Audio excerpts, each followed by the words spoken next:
from today is the last day of all MV classes. And then, of course, you have finals afterwards. Some of you do at least. But on that day, we will take our exam number 3. We're starting chapter 9 today. We're not going to get through all of it. So I'm only going to cover some of the important points from it over the next 2 days. And remember that your final project is due by May 11th, so I'm giving you a little extra time during that final period. 2 of you have already turned it in, so great. Okay. Otherwise, the submission link and everything is in Brightspace. All right. So chapter 9 is kind of split into 2. The first part talks about the rise of Islam and the spread of Islam, and then the second half deals with Europe in the Middle Ages. Okay, and so obviously, starting with the birth and the spread of Islam, my same disclaimer that I did when we looked at Christianity. Okay, I'm not here to offend you because of your faith. I'm not here to discuss, theology or anything like that. Strictly looking at it from an historical perspective. Okay, so trying to only look at the history and not, the spirituality, the spiritual side or whatever. Okay, and so before we look at Islam, though, we kind of have to look at what the land of Arabia looked like before Islam. Now, it's basically modern day Saudi Arabia, okay? And then, of course, Yemen and Oman and a couple other of the countries that are in that peninsula when we talk about Arabia, okay? Number one, there's no central rule, okay? The Arabic people are divided up into various tribes and clans, okay? And that's basically their rule. And so, you had one particular clan, and if we had an argument with another clan, then there would be a blood feud for generations.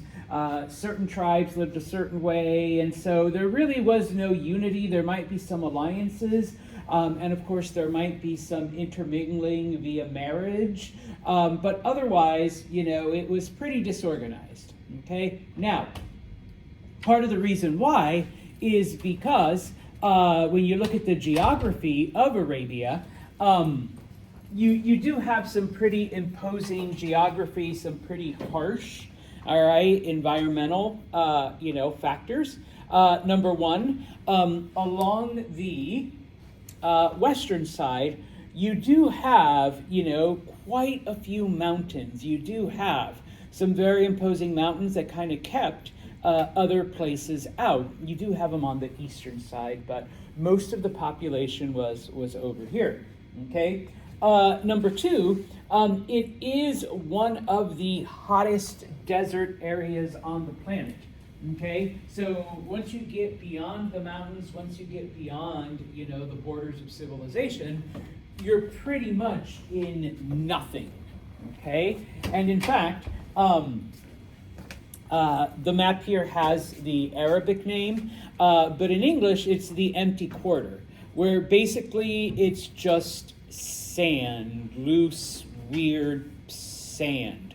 All right. At least the Sahara has like oases, places where you can stop and there's water and stuff like that. But through this part of today, Saudi Arabia, which is like almost a third of the country, there's nothing, literally absolutely nothing. Okay. So, there are no natural rivers, or at the very least, no major rivers. And I say natural rivers because, if they do get the occasional rainfall, you get flash floods and you get, water flowing through certain areas. But typically, those areas are dry. Okay? And finally, despite the fact that Arabia is in fact surrounded by water completely, like on 3 sides, there are no real natural harbors. There really isn't anywhere where someone, could build a city and they could engage in commerce via the ocean. Eventually they do, but, from the earliest times, that just didn't exist. So it was a pretty desolate land, okay? This map, and it's from a different textbook, just basically shows then that because of this, most of those tribes and most of those clans tended to stay on the western side, okay? And, maybe a little bit over here in modern-day Yemen, okay? But for the most part, okay, this is where you found these various groups, okay? Now, as far as religion went, okay, the early Arabs were in fact polytheistic, okay? They worshipped different groups, they worshipped different things, they worshipped different spirits. It all depended on the specific clan or tribe, okay? Now, yes, maybe there might have been one or two that were monotheistic, okay? But for the most part, okay, it was a form of spiritualism, animalism, like, they'd worship an animal or they'd worship a tree, and, there'd be, river gods and sky gods and, I guess, in this case, sand gods, type of thing. All right? Now, they do get their exposure to monotheism first around the year 70. And if you recall, I briefly mentioned it when we were talking about Rome and the spread of Christianity and other groups. Around the year 70, groups of displaced Jews begin to arrive in Arabia. If you recall, the Maccabees grew tired of waiting for their military savior to come and liberate them from the Romans, and so, they begin various uprisings. And so, in that, the Romans then basically took the Jewish people and spread them out throughout the entire empire. A couple of them escaped. Some of them, as we've mentioned, went to Persia. Okay, others went to Arabia. Okay, some of the areas that were closest to Judea. Okay, and so for the first time, with the exception of the 2 or 3 minor tribes, Arabs are exposed to the idea of only one God. Okay, now fast forward about 100 years, and I will need to go back really quick. Okay, eventually people in Arabia do have contact with Ethiopia. And Ethiopia was, by this point in time, already Christian, okay?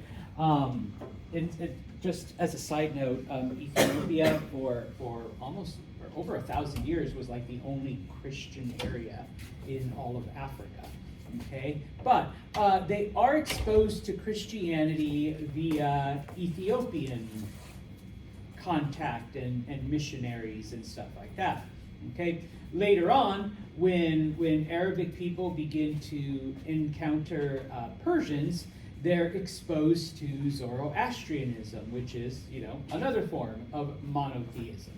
Okay? So the point here, of course, is that monotheism, by the time that Islam begins to rise, is not a new concept, not a new idea to many Arabs, even though most of them are still polytheistic.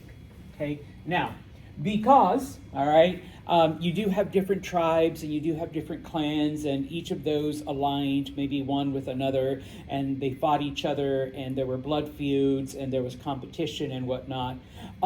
There is no central government, okay, one more time, okay.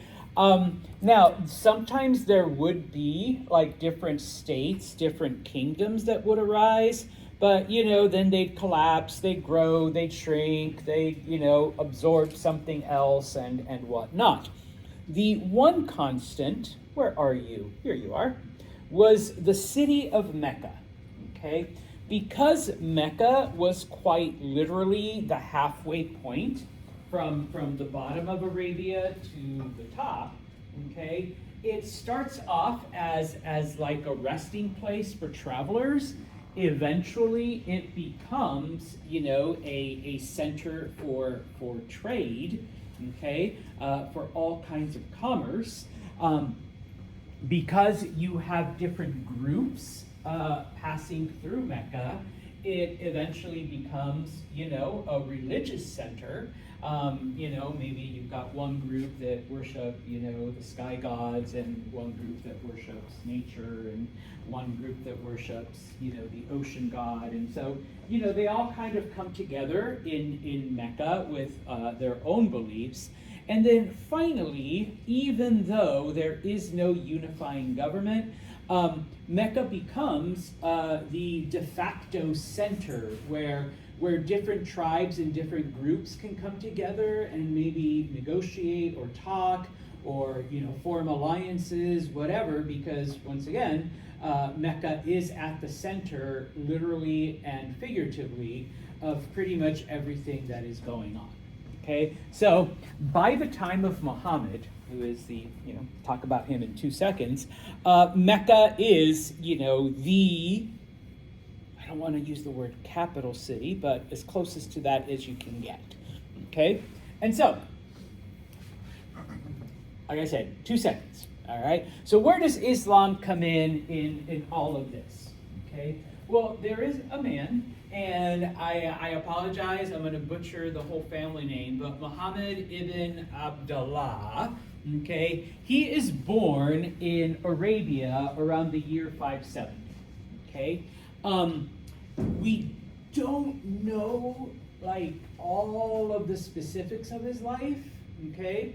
But the things that we do know is that he is a member of the Quraysh tribe, okay, and his family is one of the smaller clans within this tribe, okay, and I know I'm going to use those words quite a bit, because it also kind of happened during the Middle Ages, and if any of you are either Scottish or Irish or whatever, they kind of had the same, divisions and whatnot.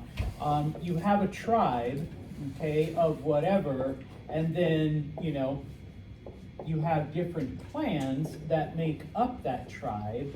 Clans are like family groups, okay? So, you have, extended family and people that marries into them, and then sometimes 2 clans become one because, my son marries Zan's daughter, and so then, the clans come together. But they're all part of a larger tribe. And so he's a member of the Quraysh tribe, but his clan, the clan that he's born into, is, I'm going to write clan in little letters. Okay, it's one of the smaller clans. Okay, other than that, we're not really familiar with his childhood and upbringing and whatnot. We do have records, okay, because he was a businessman. That basically, as a young man, he starts working on the various caravans that go, north and south, taking goods from, the southern part of Arabia to the northern part. And of course, as part of these caravans, he's stopping in Mecca, he's participating in whatever social life is going on in Mecca, okay? We do know that when he's 25, he marries his boss, okay? Don't worry, it was a woman, all right? And her name is Khadijah, okay? She was a widow, all right? When her first husband dies, she inherits all of his money, including his business, okay, which is, transportation of goods and whatnot up and down the peninsula. So as her husband, so now Muhammad is the owner of this business that his wife's first husband had developed, okay?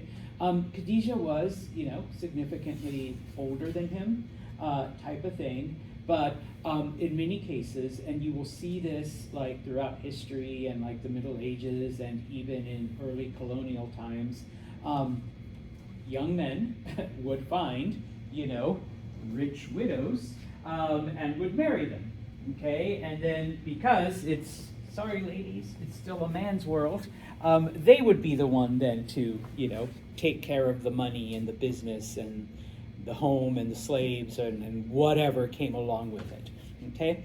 As far as we know, okay, once again, Muhammad was illiterate. He didn't know how to read and write.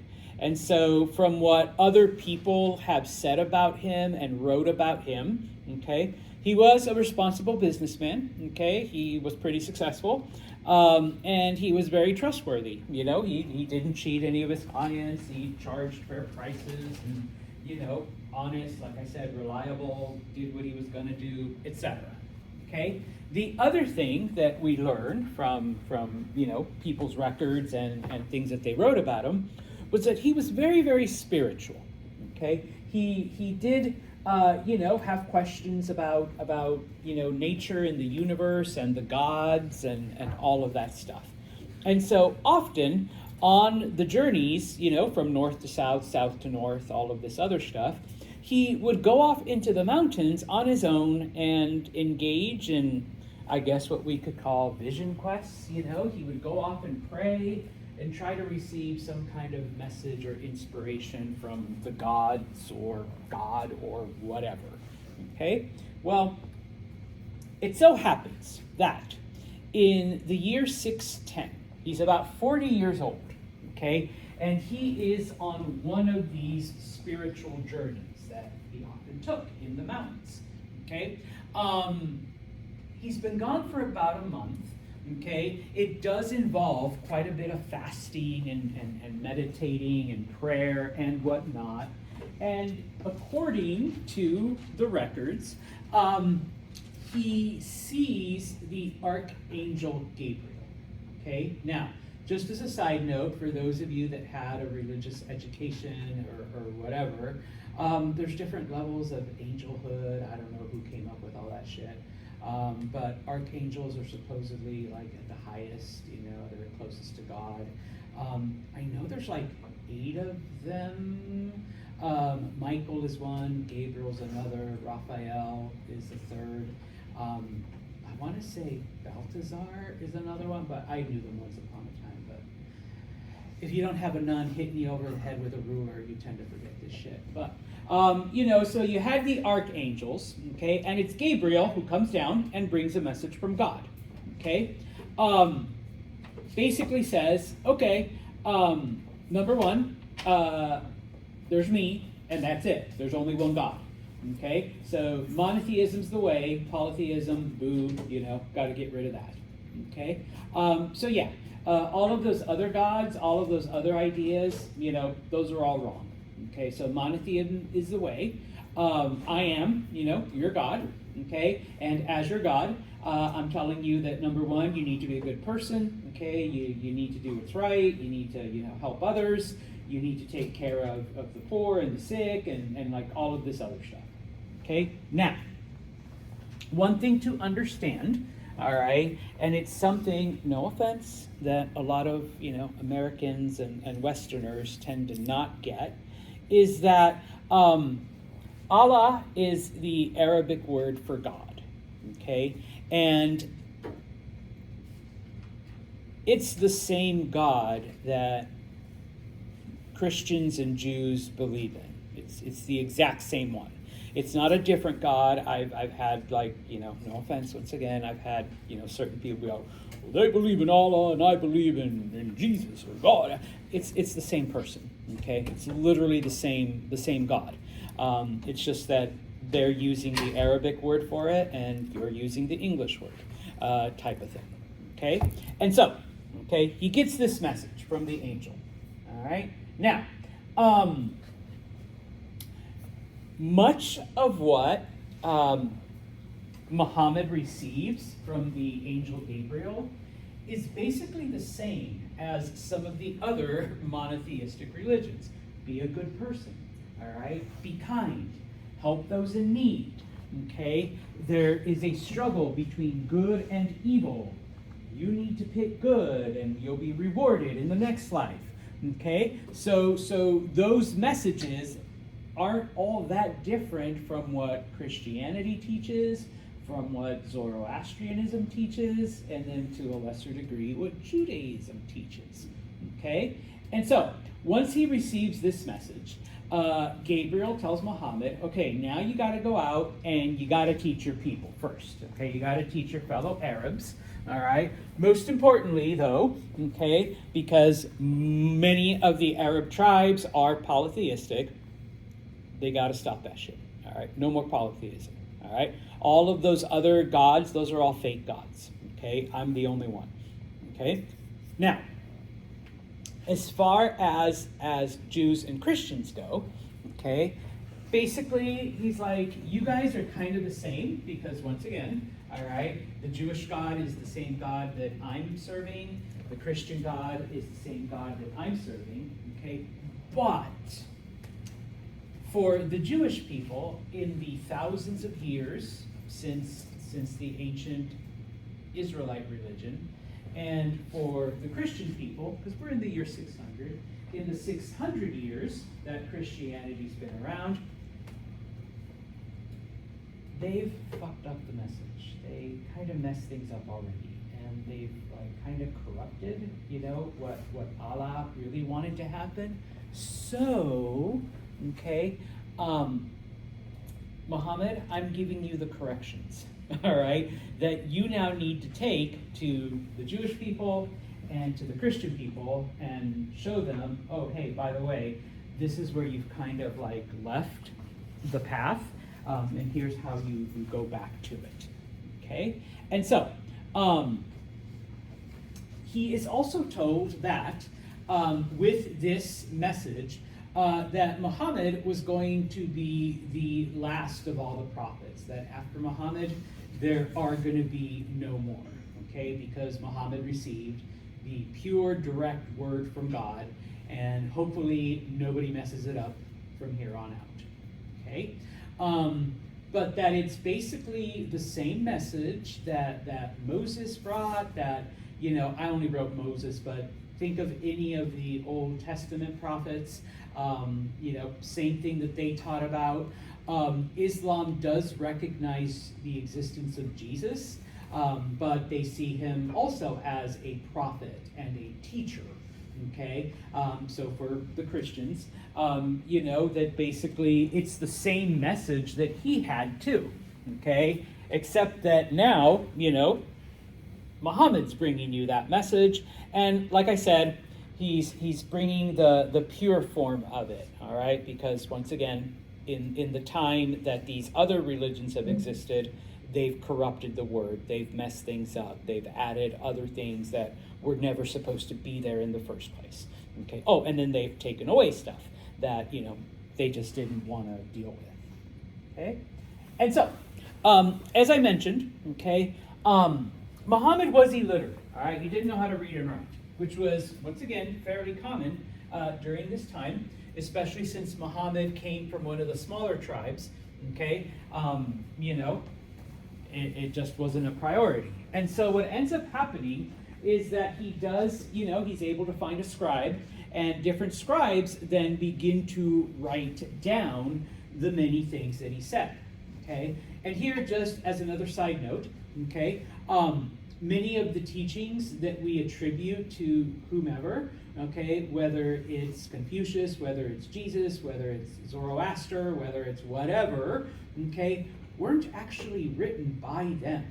They were written by other people. They were written by their followers and scribes and other things, okay? Now, as he's sharing, these stories, and as he's sharing, his visions, and as he's sharing, all of the things that Gabriel told him, okay, scribes are writing it down. Now, eventually they are compiled into a book known as the Quran, all right? Now, if you're not Muslim, and if you've ever tried to read the Quran, all right, and if you're used to reading, like the Old and New Testament and things like that, it's going to mess you up a little bit, because it is not organized chronologically, it's organized by length, okay? So the longest vision or prophecy or story that Muhammad told, that's the first one.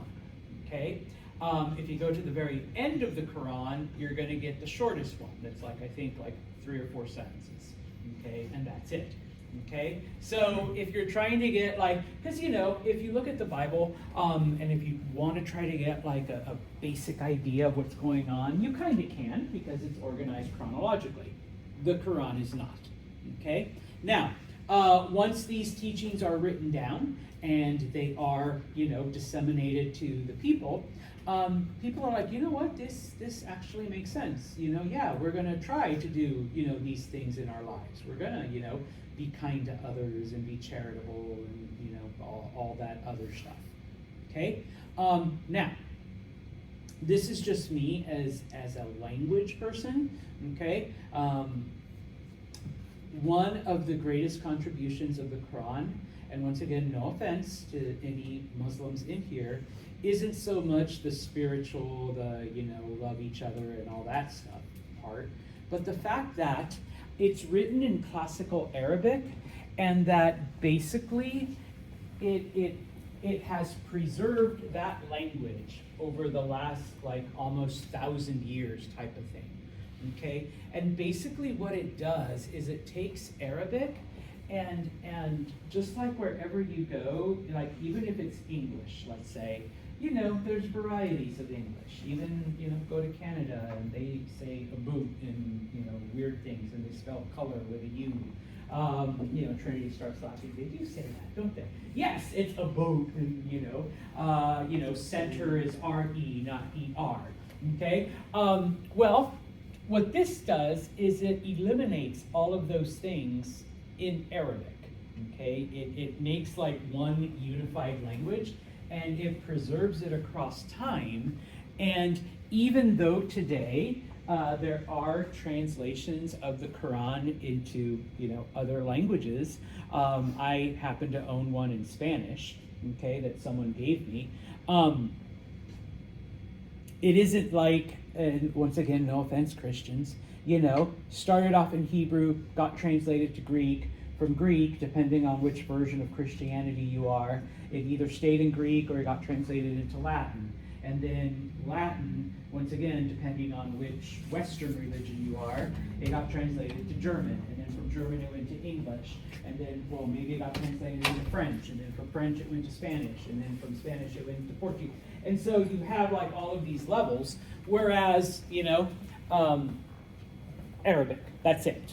Okay? And from that, you get some of the modern languages, but for the most part, boom.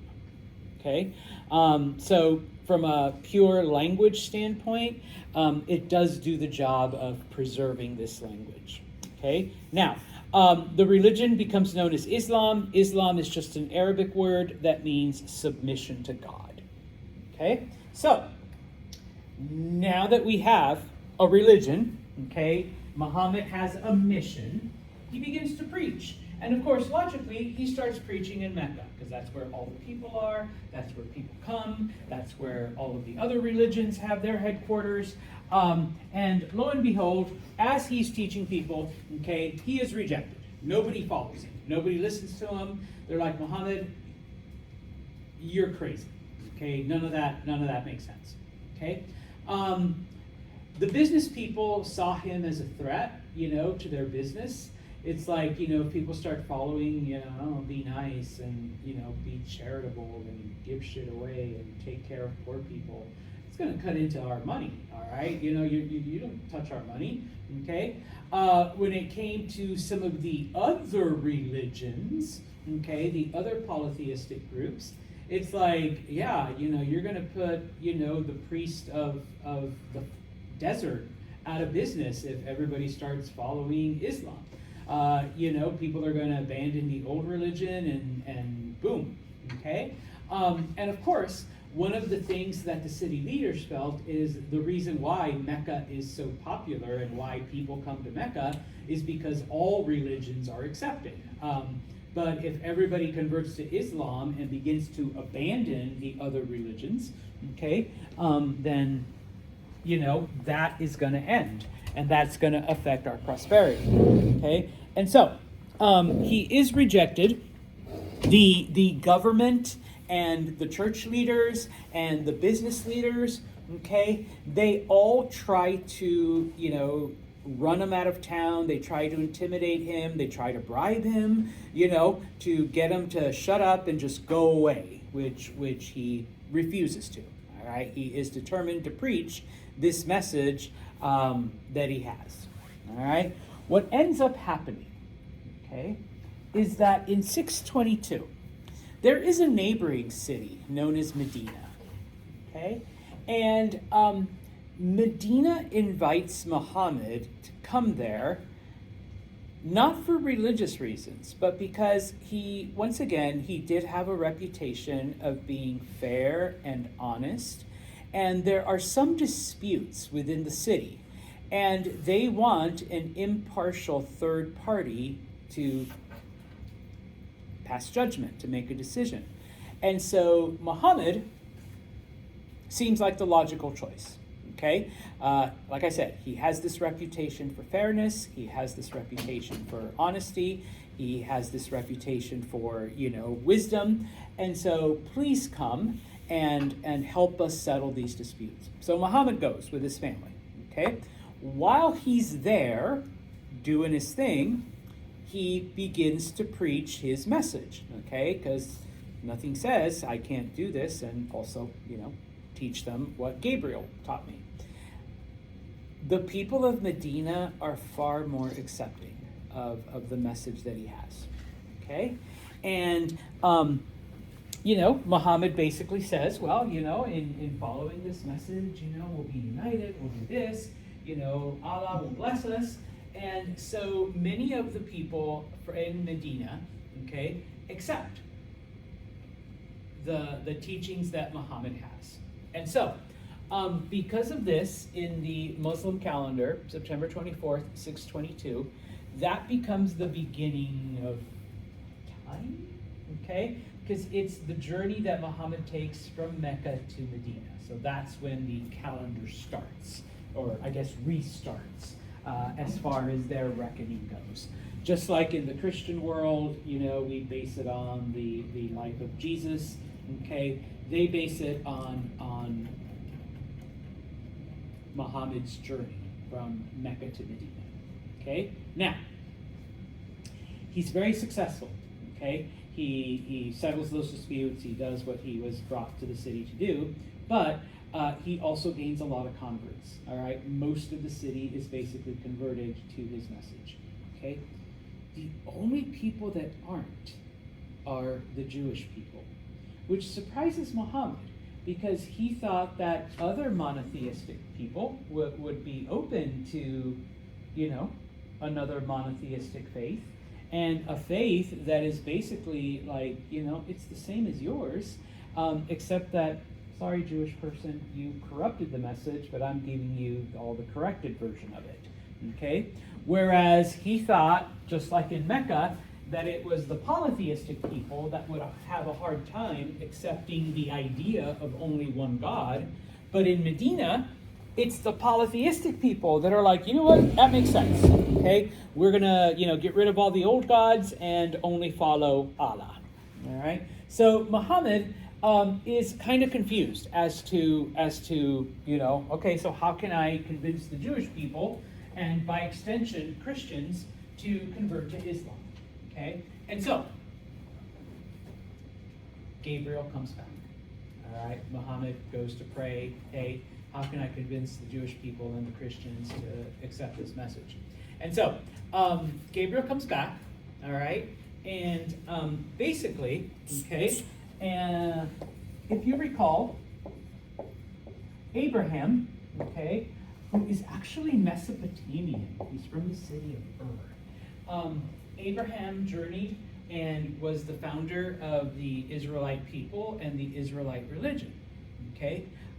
Well, along the way, from Ur to Israel, or to Palestine, he somehow managed to wander into Arabia, and there is a shrine there, the Kaaba, and that was because of Abraham. And once he was there, then he continued on and he made it to Palestine. Okay? And if you don't know the story, Santos will give you the 2-minute version, and if you do, please bear with me, okay? Abraham was married to a woman named Sarah, okay? And supposedly, Sarah could not have any children. She was barren, okay? And of course, Abraham had land and animals and slaves and all of this other stuff. So if Sarah couldn't give him any children, who's going to inherit all of Abraham's things? Okay, this was a pretty big deal. And so Sarah has a servant named Hagar. And so she says, okay, Abraham, have sex with my servant Hagar, okay, get her pregnant, and then that will be your heir. He'll be the person that, they're assuming it's going to be a boy, is going to inherit all of your stuff, okay? Now, as another side note, if you ever read the book or watched the series Handmaid's Tale, that's where they get this whole idea, because Hagar was supposedly her handmaiden. And so yes, those are the ones that get pregnant and give birth and all of that other stuff. Okay, well, it works. Okay, and Hagar has a son named Ishmael. Okay, now things are fine and dandy, but then surprise, all right, Sarah, who once again has not only been told that she's barren, that she cannot have children, but according to the Old Testament, she's like 100 years old by now. She ends up getting pregnant and has a kid, and his name is Isaac. Or at least that's what they name him. Okay, and so now there's like competition. Okay, who's going to be the inheritor of things? All right, Ishmael is technically the firstborn, but Sarah is the actual wife. Hagar's just the side piece. All right, and so it turns out that Sarah's like, you got to get rid of Hagar and her kid because my son is going to be the leader and the inheritor and blah blah blah. Long story short, Hagar and Ishmael are banished. They're kicked out. Okay, in the Old Testament, that's where the story ends. Okay, with Hagar and her son getting kicked out. Okay, well, Gabriel's like, guess what happened to Hagar and Ishmael? They ended up in Arabia, and there Ishmael met someone, married, had children, and so all of his descendants are the Arab people. Okay? Isaac, the whole story's in the New Testament, or the Old Testament, sorry. Okay? And so his descendants become the Jewish people. So, Arabs and Jews, we're cousins. Okay? I mean, distant cousins, but we're cousins. Okay? All through Abraham. All right? So, you need to tell the Jewish people that, and that'll make them more likely to accept it, because it's we're all related, okay, at some point. Okay? And of course, once again, the idea that the religion that had been given has been corrupted, okay, by both Jewish people and Christians, okay? And so now the message that Muhammad brings, okay, basically will, like I said, make all of the corrections that, have been messed up in the hundreds and thousands of years, okay? It doesn't quite work as well as Muhammad had hoped, all right, type of thing. But if you go back to the chapter where we studied it, that's why, they're called children of the book. That's why, we say that they're basically all like Abrahamic religions. Islam, Judaism, and Christianity, because of how they're tied. So figuratively and spiritually, all three groups of people are like connected, like I said, cousins, distant cousins, but cousins nonetheless. All right. Now, so moving on. Okay, in Medina. Okay, and it's known as an ummah. Okay, which is basically an Islamic community. Okay, because now that people are converting to Islam, people are being organized into groups, and we need to reorganize the government and whatnot. And so the city of Medina becomes what is known as a theocracy. Okay? Does anyone know what a theocracy is or what theocracy means? Government based on religion? Yeah, government based on religion. So instead of like, you don't kill because killing is wrong and you get the death penalty and all this whatever, we don't kill because that's what God said so. Okay? And so, you start using religious ideals as the basis for enacting laws. Okay? You kind of see it today with people that want to limit or ban things like abortion, strictly because, killing is wrong because, the Bible and no killing and whatever. Okay, great, whatever. But if you truly believe that, then you don't have an abortion. But you can't impose that on other people who don't believe, the Old Testament or the New Testament or whatever. Okay? So there are some groups within this country that are trying to base theocratic ideas, into law. Okay? You could also say that because there are people out there that want like the 10 Commandments posted in schools and stuff. That's like a theocratic idea. Okay? Using religion into like normal stuff. Okay? But so it becomes a theocracy. Okay? Where they're using, the writings and the visions and the teachings of Muhammad to base all of their, civil laws and criminal laws and all of that. Okay? Now, when it comes to Islam, okay, or at least original Islam, I know all religions change over time, okay? But when Islam is first established, okay, it was pretty simple, all right? You need to follow the 5 pillars. Okay, once you do this, you're Muslim. Okay, number 1, bear witness. Okay, some of you Christians might refer to this as testifying. Okay, there is no God but Allah and Muhammad is his prophet. Okay, once you accepted that, boom, pillar number 1. Pillar number 2, you have to pray 5 times a day. Okay, specifically, you have to face east because that's where Mecca is, but 5 prayers a day. Okay. Number 3, you do have to help the poor. All right. You have to give alms. You have to, feed the hungry, help the homeless, all of that stuff. All right. You need to be charitable. Okay. Number 4, no food or drink or sex during Ramadan. Okay. Now, we literally just had Ramadan like a month and a half ago. Okay. Muslims went through it. From sun up to sundown, no food, no drink. Okay, and just FYI, a lot of religions have some kind of sacrifice period.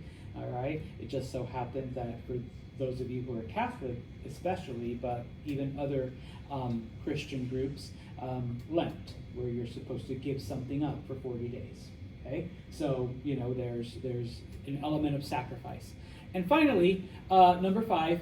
You need to go to Mecca, which is the center of Islam, at least once in your lifetime. Okay? And that's it. Once you do that, you are a Muslim. Okay? So, pretty simple. Okay?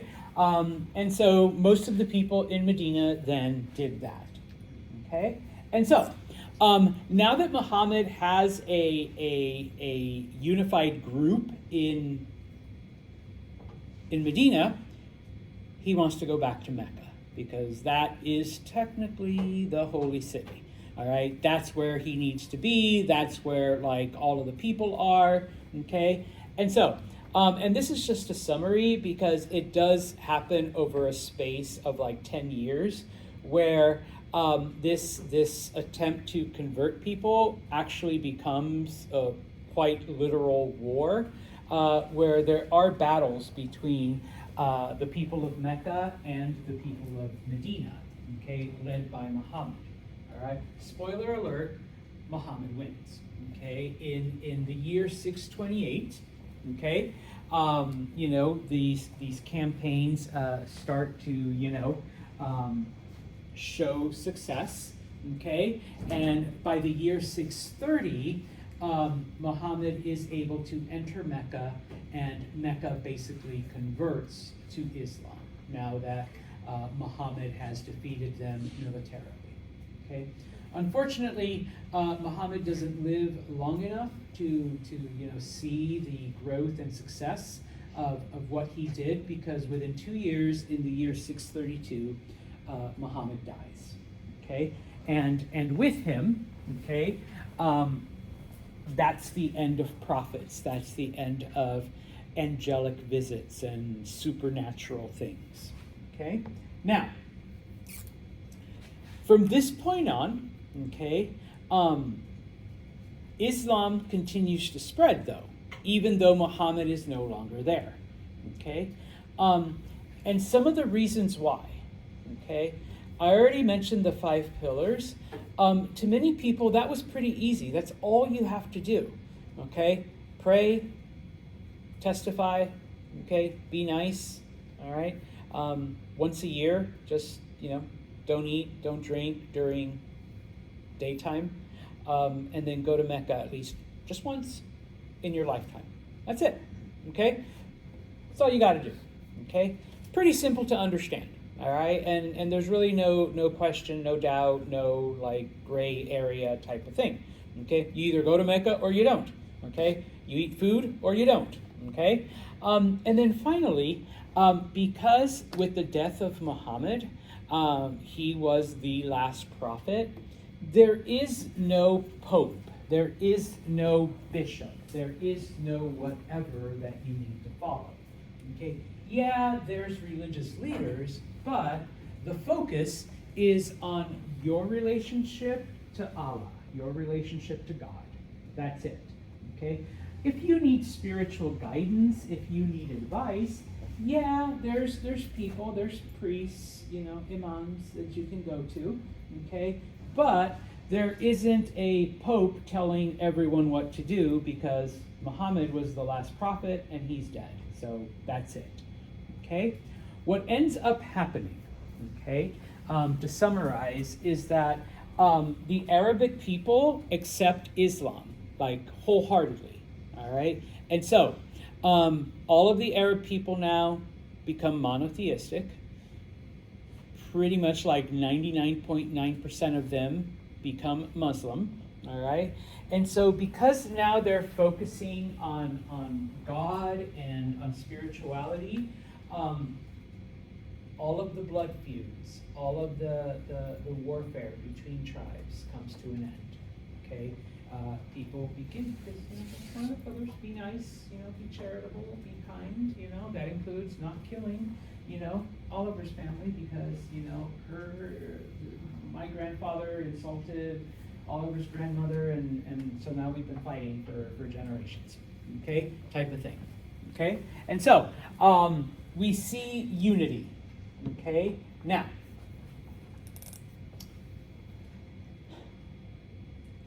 Muhammad wasn't just the spiritual leader, he was also the political leader. Okay, so while we do not have a new spiritual leader, because Muhammad was the last prophet, politically we need someone to take over. Okay, now, the problem is that this is a theocracy. So, even the political leaders are influenced by what? Religion. All right? So you're still looking at someone who's super religious, taking charge. All right? So even though technically Alex here isn't the prophet, he is using his religious beliefs to impose law and order and all of this other stuff.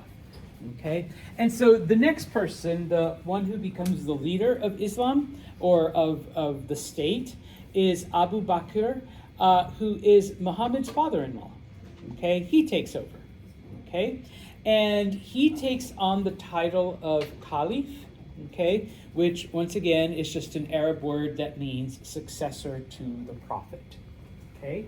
And so it's not called a kingdom, it's not called a country or whatever. It's known as the caliphate, okay? Because, you know, you have a caliph, all right? Which once again means the next one, all right? And once again, gotta skip over history here.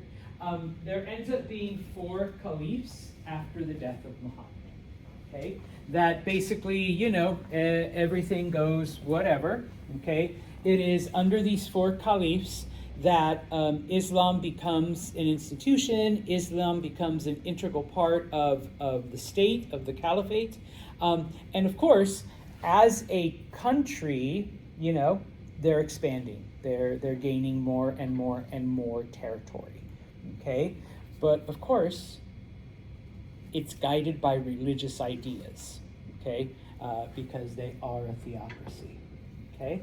And so just to finish off for the day, okay, the area in green, okay, is the area that accepts Islam while Muhammad is alive. So it expands pretty quickly. After Muhammad dies, the areas that are in stripes, those are the areas that accept Islam, okay? This is the Byzantine Empire. So as you can see, with the rise of Islam, the Byzantines lose half of North Africa, specifically Egypt, which grows all the food. They lose Palestine, they lose parts of Syria, and of course, the heartland of the Byzantine Empire becomes threatened. All right, so it becomes politically, you know, for the Byzantines, a pretty dangerous situation, but, okay, for the caliphate then continues to expand and grow, okay? On Friday, we will look just at one